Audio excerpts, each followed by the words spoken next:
अखण्डमण्डलाकारं व्याप्तं येन चराचरं तत्पदं दर्शितं येन तस्मै श्रीगुरुवे नमः।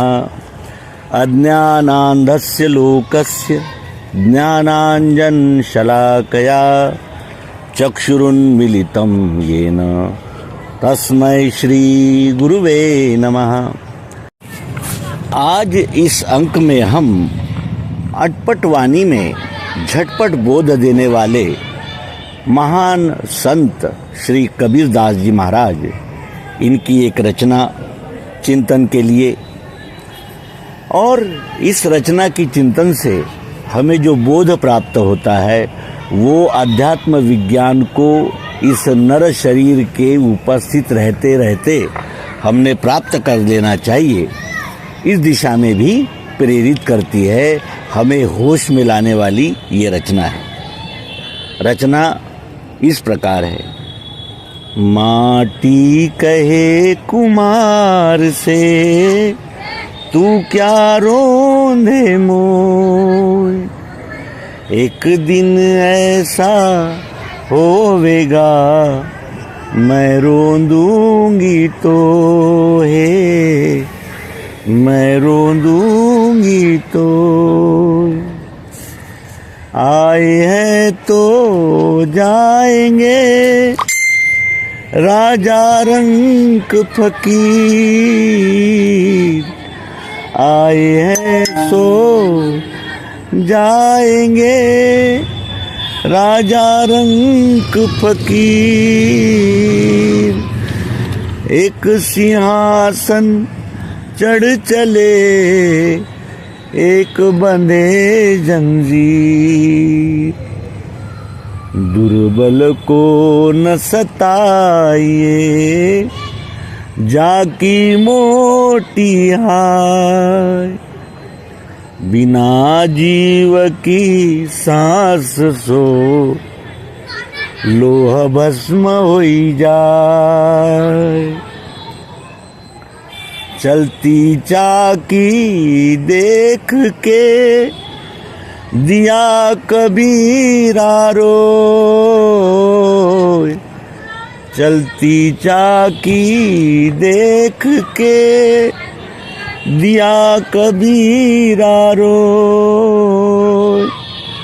दो पाटन के बीच में बाकी बचा न कोई, दुख में सुमिरन सब करे सुख में करे न कोई, जो सुख में सुमिरन करे तो दुख काहे होय, तो दुख काहे होय।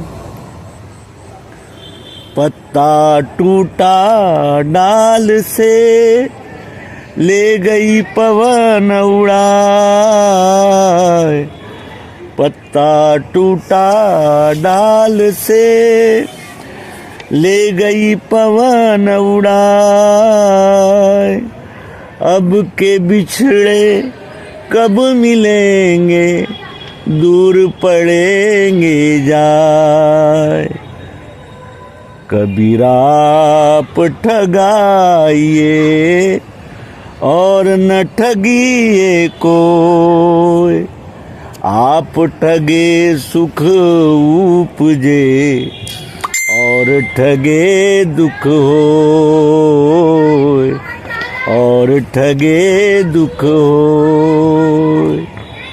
माटी कहे कुमार से तू क्या रोंदे मोय, एक दिन ऐसा होवेगा मैं रोंदूंगी तो है, मैं रोंदूंगी तो। माटी कहे कुम्हार से तू क्या रोंदे मोय, एक दिन ऐसा होवेगा मैं रोंदूंगी तोय। माटी कुम्हार से कह रही है कि तू आज मुझे रोंद रहा है, लेकिन ऐसा एक दिन अवश्य होगा कि मैं तुम्हें रोंदूंगी।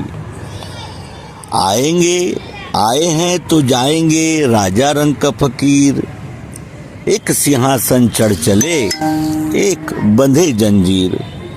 आए हैं सो जाएंगे राजा रंग का फकीर। यहाँ कोई स्थायी इस शरीर का अस्तित्व नहीं है, ये शरीर रूपांतरण होता है। लेकिन एक सिंहासन चढ़ चले जो आत्म तत्व को जानकर आत्मबोध में स्थिर हो गए, वो सिंहासन पर चढ़ गए और एक सिंहासन चढ़ चले एक बंधे जंजीर। हम अपनी व्यष्टि वासनाओं, कामनाओं, महत्वाकांक्षाओं, ईर्ष्याओं में इतने लिप्त हो चुके हैं कि हमें उसी प्राकृतिक और विकारों के फेरे में बार बार आना होगा और हम आते ही रहेंगे। दुर्बल को न सताइए जाकी मोटी हाय, बिना जीव की सांस सो लोह भस्म हो जाए। बिना सांस लिए वो भाता, लोहार का भाता लोहे को भस्म कर देता है। इसलिए दुर्बल को सताना योग्य नहीं है। चलती चाकी देख के दिया कबीरा रोए, दो पाटन के बीच में बाकी बचा न कोई। चलती चाकी देखकर कबीर रो पड़े और उन्होंने इस सत्य को हृदय में रख लिया कि दो पाटन के बीच में बाकी रहे न कोई भी बाकी बचा नहीं रह सकता। ये सृष्टि का चक्र अबाधित चल रहा है। अभी हम नरजहन्नम में उपस्थित है। दुख में सुमिरन सब करे, सुख में करे न कोई। जो सुख में सुमिरन करे तो दुख काहे होए। यदि सुख में हमने इस विश्वरूप परमात्मा का ज्ञान अपने नज़र में, अपने हृदय में, अपने बर्ताव में, अपने व्यवहार में रखा, तो जो सुख में सुमिरन करे तो दुख काहे होए, तो हमें दुख हो ही नहीं सकता। पत्ता टूटा डाल से ले गई पवन उड़ाए, अब के बिछड़े कब मिलेंगे दूर पड़ेंगे जाए। यही मौका है, यही समय है कि अभी हम मिलजुल कर उस अध्यात्म विज्ञान को प्राप्त करें और इसी जन्म में, इसी सत्संग के धारा में रहते हुए हम उस अनमोल अमृत कलश को प्राप्त करें जिसे दिव्य दृष्टि, दिव्य चक्षु कहते हैं। कबीरा आप ठगाइए और न ठगिए कोई।